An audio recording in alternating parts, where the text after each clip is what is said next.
It's a matter of time. Something breaking up in the headphones.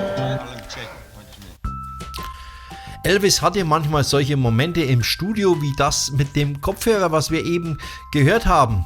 Und genau solche Momente will uns das neue Set von Sony RCA jetzt näher bringen, Elvis Presley's Sunset Boulevard.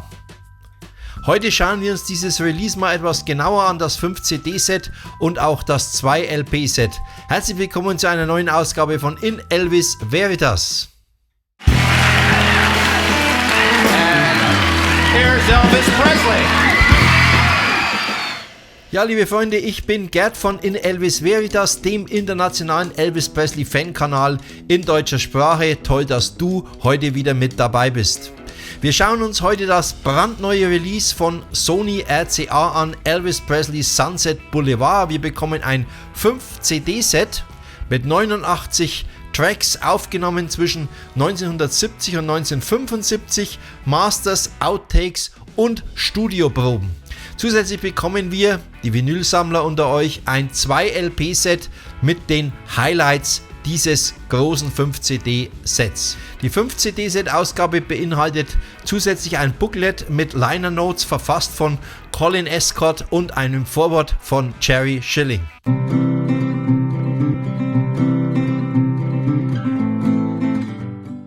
Ja, gehen wir mal der Reihe nach vor. Wir fangen an mit dem, was uns CD 1 liefert oder auch LP 1. Das sind die Master Takes, aufgenommen im März 1972 im RCA Studio in Hollywood. Das ganze Set besteht ja ausschließlich aus Aufnahmen, die im RCA Studio in Hollywood aufgenommen worden waren. Auf CD 1 bekommen wir, wie gesagt, die Master Takes, und jetzt kommt schon das Interessante. Matt Ross Spang war wieder der Mixer und angeblich sind die Tracks ohne Overdubs. Ich werde gleich darauf zu sprechen kommen, ob sie das wirklich sind.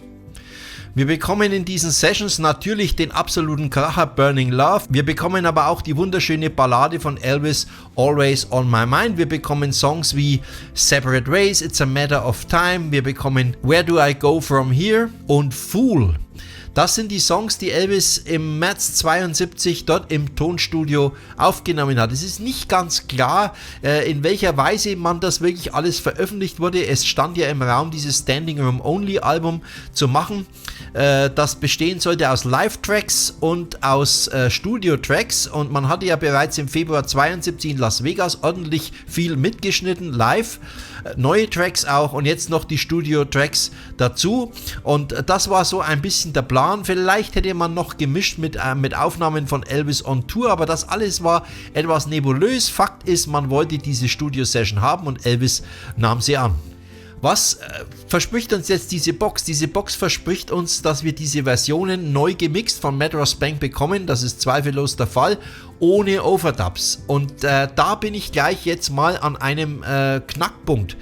Ich habe mir jetzt die Songs wirklich angehört und mir ist aufgefallen, bei Always on My Mind, ich werde gleich ein Schnipsel einspielen, ich kann aus urheberschutzrechtlichen Gründen, das wisst ihr, wirklich immer nur Bruchteile hier einspielen, aber ich werde mal eine markante Stelle einspielen und frage mich ernsthaft, was ist im Hintergrund zu hören? Sind das Streicher? Wenn es Streicher wären, dann wären es Overdubs, denn Streicher waren definitiv am Tag der Aufnahme keine im Studio, oder es ist geschickt mit einem Keyboard einer Orgel gemacht. Ich bin mir nicht sicher. Schreibt in die Kommentare, wie ihr das seht. Ist das wirklich eine Fassung ohne Overdubs? Wir stellen mal einen Vergleich an. Die bisherige Fassung mit Overdubs und jetzt die neue ohne Overdubs. Wie gesagt, nur jeweils ganz kurze Ausschnitte. Hört selber rein. As I should have. As I should have. Ja, wie ist deine Meinung? Schreib's in die Kommentare. Man hat ja Matt Ross Spang schon des Öfteren vorgeworfen, dass er wohl nicht alle Overdubs raus hätte. Nun, wie dem auch sei, es bleibt eine spannende Frage. Wie gesagt, mein Ohr ist eigentlich immer ziemlich gut und ich bin mir da nicht sicher. Vor allem, wenn ich das vergleiche mit, und das ist jetzt wirklich spannend, wir haben nämlich auf der CD mit den Outtakes einen Outtake von Always on My Mind, den Take 2, den ich persönlich schöner finde als den Master, aber das ist meine ganz persönliche Geschmackssache. Und wenn wir den vergleichen mit dem Master, der hier drauf ist, dann muss ich feststellen, ist das ein anderer Sound. Also ich wage stark zu bezweifeln, dass zumindest Always on My Mind auch wirklich ohne Overdubs ist. as I should have. Ja, soweit mal zu diesen Masters aus der 72er Session. Was gibt es insgesamt dazu zu sagen? Soundtechnisch sind sie natürlich exzellent abgemischt, das muss man sagen. Matt Ross Bang hat natürlich, wie es dem Klanggefühl unserer Zeit entspricht, deutlich mehr Bass hinzugegeben. Ja, es ist an der Grenze. Ich würde jetzt nicht sagen, es ist zu viel, aber also mehr definitiv würde es nicht vertragen. Man merkt hier schon deutlich einen Unterschied zu den Veröffentlichungen, die wir bislang hatten. Es ist deutlich basslastiger. Aber insgesamt gute Mixes, die man gut anhören kann, muss man gar nicht schlecht reden. Aber ohne Overdubs, wie gesagt, dickes Fragezeichen für mich. Ja, das gleiche gilt für die Sessions von 1975. Ich habe ja dazu ein Video gemacht, ich blende es euch oben ein, 50 Jahre Elvis Today, und diese Songs aus diesen Sessions haben wir jetzt hier natürlich auch drauf, auch neu abgemixt und auch angeblich ohne Overdubs. Mir ist jetzt nichts Bahnbrechendes aufgefallen. Vielleicht hört ihr mehr oder was anderes. Ich bin auf eure Kommentare gespannt.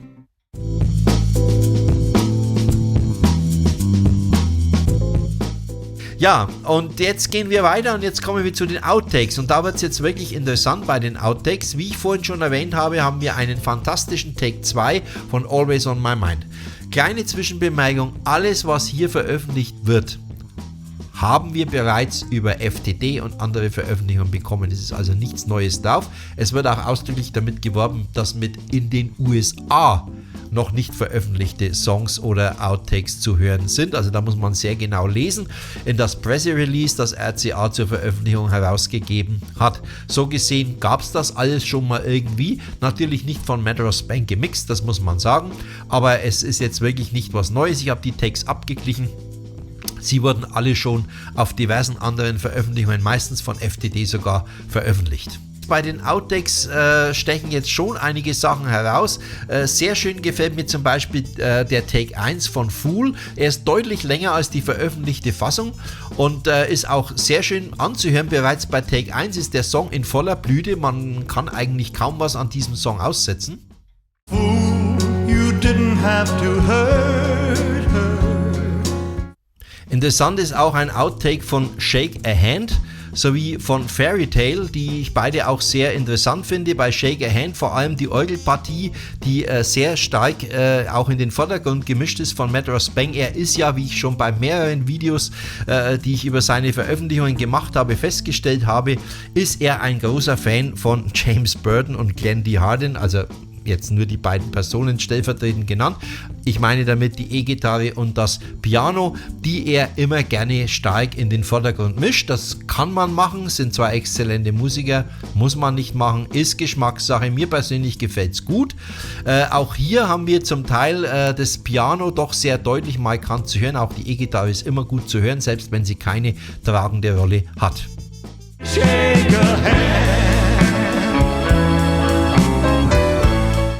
Seems I've been lost in a dream, pretending that you care.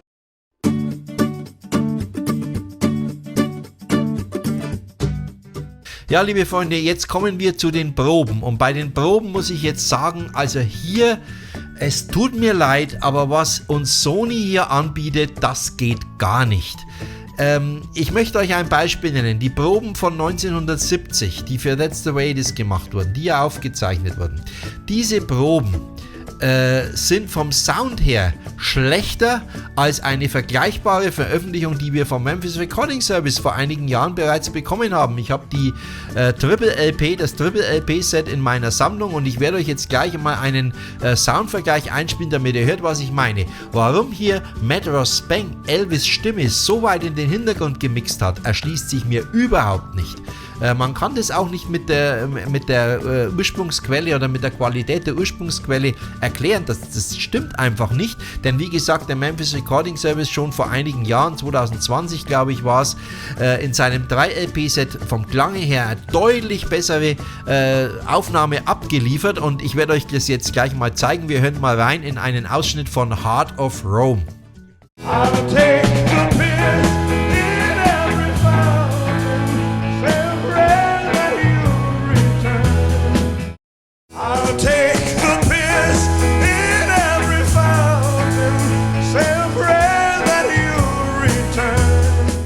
Ja, ihr versteht, was ich meine. Elvis' Stimme ist bei dem Sony-Mix viel zu weit zurückgemixt. Warum er das gemacht hat, ich weiß es nicht. Er hat insgesamt den Sound der Band, ein bisschen, wie soll ich denn sagen, pflegeleichter gemacht. So nenne ich es jetzt mal. Besser würde ich nicht sagen. Pflegeleichter, weicher im Klang. Ist wie immer Geschmackssache. Ich persönlich mag diesen direkten Mix, den der Memphis Recording Service veröffentlicht hat, deutlich besser. Gefällt mir besser und vor allem ist Elvis lauter. Warum man das hier gemacht hat, wie gesagt, verstehe ich nicht.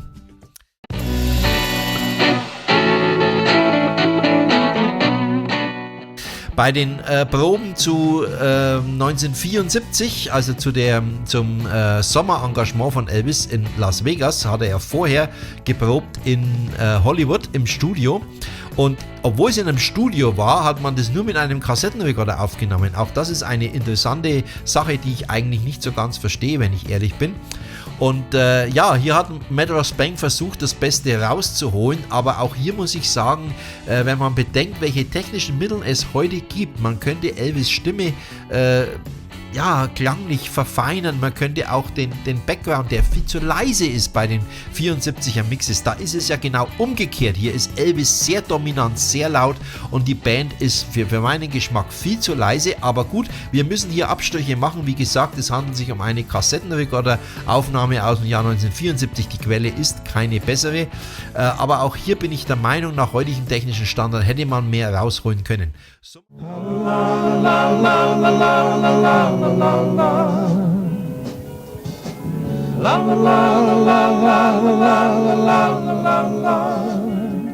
Summa summarum, die Proben sind für mich eine Enttäuschung.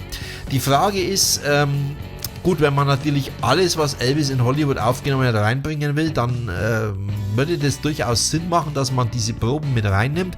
Aber speziell die 74er Proben fallen natürlich in der Klangqualität stark ab und die 70er Proben sind für mich eine verpasste Chance. Ich muss es so deutlich sagen.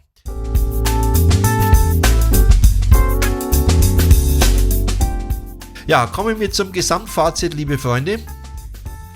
Wir hören schöne Mixes von Meadrow Spank, weitestgehend ohne Overdubs, weitestgehend, ich bleibe jetzt mal einfach mal dabei.